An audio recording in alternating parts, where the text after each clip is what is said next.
Hello students, चलिए start करते हैं। Miscellaneous exercise on chapter number 6 का क्वेश्चन नंबर 8 देखते हैं क्या है। इंपॉर्टेंट क्वेश्चन है, ध्यान से समझना। Find the maximum area of N isosceles triangle inscribed in the ellipse. यहाँ पे क्या कहा है, हमें एक इलिप्स की इक्वेशन दी है। मान लो ये इलिप्स हो गई हमारी, इसके अंदर मैक्सिमम एरिया की जो आइसोसेलेस ट्रायंगल बन सकती है वो हमने देखनी है with its vertex at one end of the major axis.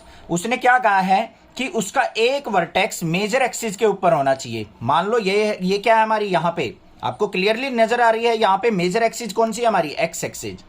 तो एक वर्टेक्स तो यहाँ पे होना चाहिए, अदर टू वर्टेक्स आपके यहाँ भी आ सकता है, यहाँ पे भी हो सकता है, यहाँ पे भी।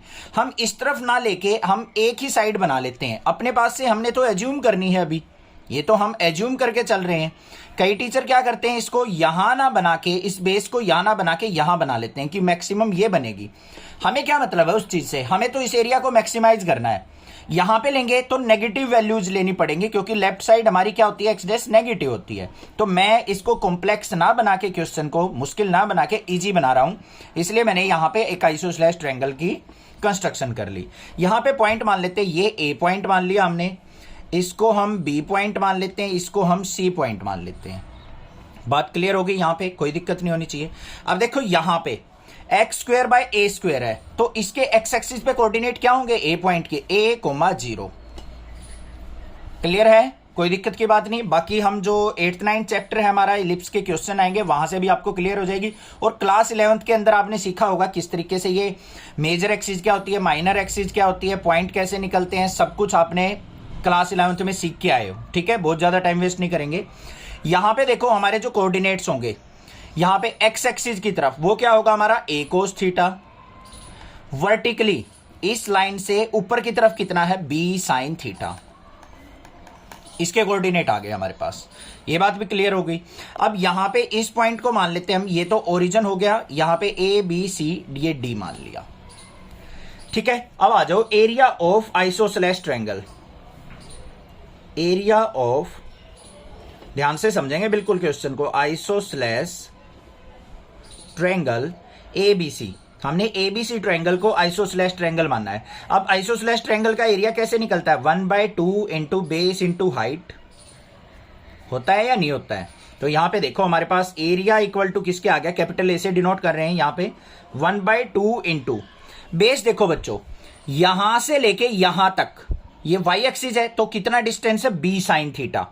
और नीचे ये भी बेस है, पूरा BC है ना बेस, तो यहां पे 1/2 इंटू BC इंटू AD ऐसे लिख लो, अब समझ में आएगा। एरिया इक्वल टू 1/2 इंटू ये जो है BD जो है b sin थीटा के इक्वल है, और CD क्या है, इसका डबल है, तो ये कितना हो गया हमारा, twice of b sin theta. बात क्लियर हुई या नहीं हुई। उसके बाद देखो यहां पे AD ये कितना होगा, यहां से यहां तक क्या है a, और यहां से यहां तक कितना है, a cos थीटा। तो हमारा AD कितना हो जाएगा, a minus a cos theta हो जाएगा या नहीं हो जाएगा। दोबारा समझो, देखो हमें क्या चाहिए, AD परपेंडिकुलर तो यही है हमारा ट्रायंगल का। तो ये जो है O से लेके A तक कितना है, स्मॉल a, और O से लेके D तक कितना है हमारा, एक्स एक्सिस पे, एक्स एक्सिस पॉइंट कितना है, ये वाला पॉइंट, a cos थीटा का डिस्टेंस है, ये वाला डिस्टेंस a cos थीटा। तो अगर मुझे AD चाहिए तो पूरी A में से ये सब्ट्रैक्ट कर दूंगा, तो क्या हो गया मेरे पास, a minus a cos theta. इतनी बात आ गई समझ में।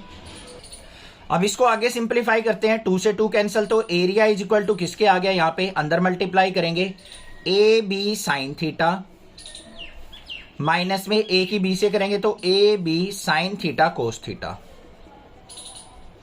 इन दोनों में से कॉमन क्या आ रहा है हमारा, ए बी कॉमन आ रहा है, अंदर क्या हो गया, साइन थीटा, माइनस इसको देखो 2 से मल्टीप्लाई कर लो, 2 से डिवाइड, तो क्या बन गया, 2 साइन थीटा कोस थीटा। क्यों किया मैंने, फॉर्मूला बन रहा है, देखो क्या फॉर्मूला बन गया, area equal to A B ये sine theta minus 1/2 2 sine theta cos theta, किसका फॉर्मूला बन गया, साइन 2 थीटा का। क्लियर बात, कोई दिक्कत की बात नहीं है। क्यों बनाया मैंने फॉर्मूला, क्योंकि हम डेरिवेटिव निकालेंगे ना, तो इजी रहेगा अब हमारा डेरिवेटिव। बाकी यहां पे आप 2 से मल्टीप्लाई डिवाइड ना करके भी अगर सोल्व आउट करोगे ना, तब भी आंसर सेम आएगा, घबराने की जरूरत नहीं है। कहीं ये सोचो सर आपने 2 से मल्टीप्लाई डिवाइड कर दिया, कैसे पता चला, ना करोगे मल्टीप्लाई तब भी आंसर आएगा, सेम आएगा। ठीक है, बिना मल्टीप्लाई करके भी ट्राई करना। अब देखो यहां पे हमें एरिया मिल गया, एरिया का हमें क्या करना पड़ेगा, derivative D A by D theta, theta के रिस्पेक्ट में डेरिवेटिव होगा, ए भी बाहर रहेगा, यहां पे साइन थीटा का डेरिवेटिव क्या हो जाएगा, कोस थीटा, माइनस का 1/2 as it is, sine 2 theta का क्या होगा बच्चों, बिल्कुल ध्यान से करना है, साइन 2 थीटा का क्या हो जाएगा, कोस 2 थीटा, और 2 थीटा का क्या होगा हमारा, 2 हो जाएगा, तो इनटू में 2 से हमारा 2 कैंसिल आउट हो गया। अब हमारे पास जो करना है, हमें D A by D theta को इक्वल टू 0 पुट करना है, क्योंकि हमें पॉइंट चाहिए। तो क्या हो गया यहाँ पे, A B into cos theta minus cos 2 theta equal to 0। तो यहां पे क्या आ गया मेरे पास, cos theta is equal to cos 2 theta के, कोस से कोस कैंसल, थीटा से थीटा कैंसल, ऐसे नहीं होता, ऐसे कैंसिल आउट नहीं करते हैं, मैंने जानबूझ के करके दिखाया आपको, कहीं मिस्टेक ना कर दो, ऐसे कैंसिल आउट नहीं होगा। इसका मतलब क्या है, हमें वो थीटा की वैल्यू निकालनी है जिसपे cos theta equal to cos 2 theta के इक्वल हो। इस केस में हम क्या करते हैं, ध्यान से समझो, कोस 2 थीटा इक्वल टू, ये कोस थीटा है, कोस कौन से क्वाड्रेंट में पॉजिटिव होता है, 4th क्वाड्रेंट में, तो इसको मैं क्या लिख सकता हूं, cos of 2 pi minus theta लिख सकता हूं, क्योंकि 2 पाई में से थीटा गया 4th क्वाड्रेंट में, हमारा कोस पॉजिटिव होता है। एंगल निकालने के लिए बता रहा हूं मैं कि कौन से एंगल पे ये दोनों का रिजल्ट सेम आएगा। तो यहां पे देखो, अब कर लो कोस से cos cancel, 2 theta is equal to क्या हो गया, 2 pi minus theta, minus theta को इस तरफ ले आओ तो 3 theta is equal to 2 pi, और थीटा इज इक्वल टू क्या आ गया बच्चों, 2 पाई बाय 3। इस एंगल पे क्या होगा हमारा, cos theta equal to cos 2 theta के इक्वल होगा, थीटा की वैल्यू निकल गई हमारे पास। अब यहां देखो, हमें एरिया को क्या करना है, मैक्सिमम, मतलब मैक्सिमाइज करना है, तो हमें डबल डेरिवेटिव निकालना पड़ेगा यहां पे। तो मेरे पास क्या आ जाएगा, d square A by D theta square is equal to, A B बाहर, यहां पे साइन थीटा का डेरिवेटिव क्या हो जाएगा हमारा, ये रहा, ये था हमारा कोस थीटा का डेरिवेटिव क्या हो जाएगा, माइनस का साइन थीटा, और माइनस में कोस 2 थीटा का क्या हो जाएगा हमारा, minus minus plus sine 2 theta, और इंटू में 2। ये आ गया मेरे पास D square A by D theta square is equal to A B into minus का साइन थीटा प्लस में 2 साइन थीटा साइन 2 थीटा, ये डेरिवेटिव हो गया। अब हमें क्या करना है, थीटा की वैल्यू 2 पाई बाय 3 पुट करनी है, उस वैल्यू पे देखेंगे हमारा रिजल्ट नेगेटिव आएगा या पॉजिटिव आएगा, तभी तो हम कह सकते हैं मैक्सिमाइज है या मिनिमाइज। तो यहां पे d square A by D theta square is equal to, यहां पे ए बी इंटू माइनस का साइन 2 पाई बाय 3 प्लस में 2 into sine 2 into 2 pi by 3, ये आ गया है नहीं। तो यहां पे d square A by D theta square is equal to क्या हो जाएगा, ए बी इंटू माइनस का साइन 2 पाई बाय 3, और यहां पे प्लस में 2 साइन 4 पाई बाय 3, ये बन गया मेरे पास। अब साइन 2 पाई बाय 3 की वैल्यू क्या होती है हमारी, √3/2, और साइन 4 पाई बाय 3 की वैल्यू क्या होती है, माइनस का √3/2। ये आ गया था मेरे पास। अब वैल्यू जो मैंने बताई है वो कैसे बताई है वो भी सिखा देते हैं एक बार। D square A by D theta square equal to A B into minus का साइन 2 पाई बाय 3 को क्या लिख सकता हूं, पाई माइनस पाई बाय 3 लिख सकता हूं, प्लस में 2 इंटू साइन, इसको क्या लिख सकता हूं, पाई प्लस पाई बाय 3। अब देखो बच्चों, यहां पे d square A by D theta square equal to किसके आ गया, ए बी इंटू माइनस का साइन, क्योंकि पाई पे चेंज नहीं होता, pi minus pi by 3 second quadrant में, तो ये आ गया माइनस का साइन पाई बाय 3। यहां पे आ जाओ, पाई प्लस पाई बाय 3 कौन से क्वाड्रेंट में चला गया, थर्ड में, थर्ड में साइन नेगेटिव होता है तो माइनस का 2 साइन पाई बाय 3 हो गया। अब तो कोई दिक्कत की बात नहीं है, यहां पे भी नेगेटिव यहां पे भी नेगेटिव, तो d square A by D theta square दोनों से नेगेटिव बाहर आ गया, माइनस का A B into sine pi by 3 plus में 2 साइन पाई बाय 3। अब अपने आप बता दो बच्चों, जो ये डबल डेरिवेटिव है ये हमारा नेगेटिव आएगा या पॉजिटिव आएगा, बिल्कुल क्लियरली नजर आ रहा है sir. D square A by D theta square जो है हमारा लेस देन 0 है, नेगेटिव रिजल्ट आएगा, क्योंकि बाहर नेगेटिव है, अंदर सारा पॉजिटिव वैल्यू आएगी, बाहर आएगा तो नेगेटिव हो जाएगा, लेस देन 0।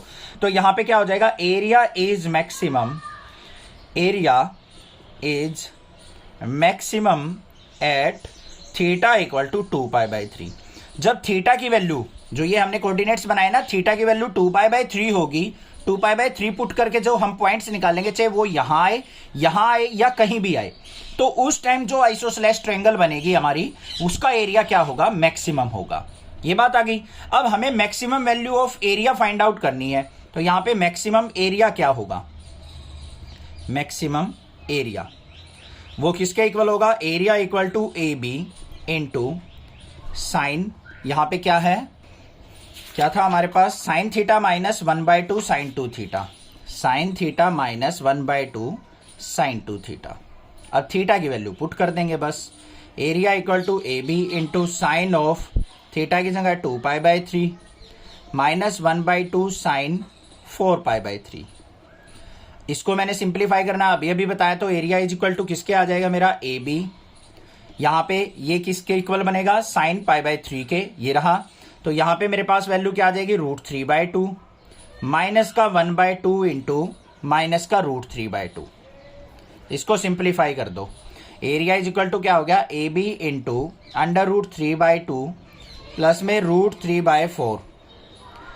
इसको सिंप्लीफाई करेंगे तो क्या आ गया, एरिया इक्वल टू एलसीएम कितना आ गया, 4, 2 2 जा 4, 2√3 प्लस √3 और इंटू में क्या आएगा हमारा ए बी, तो क्या आ गया ये √3 और 2√3, 3√3/4 ए बी। ये हो गया हमारा एरिया। समझ में आ गया क्वेश्चन, थोड़े से लेंथी क्वेश्चन है, एक दो बार में समझ में आ जाएंगे। एक बार वीडियो फिर देख लीजिए, कहीं से डाउट है तो, कोई भी प्रॉब्लम फिर भी किसी पॉइंट में आती है तो आप स्क्रीनशॉट लेके अंडरलाइन करके मुझे व्हाट्सएप कर सकते हैं, जैसे टाइम मिलेगा मैं आपको जरूर बता दूंगा। Thank you students for watching next classes video.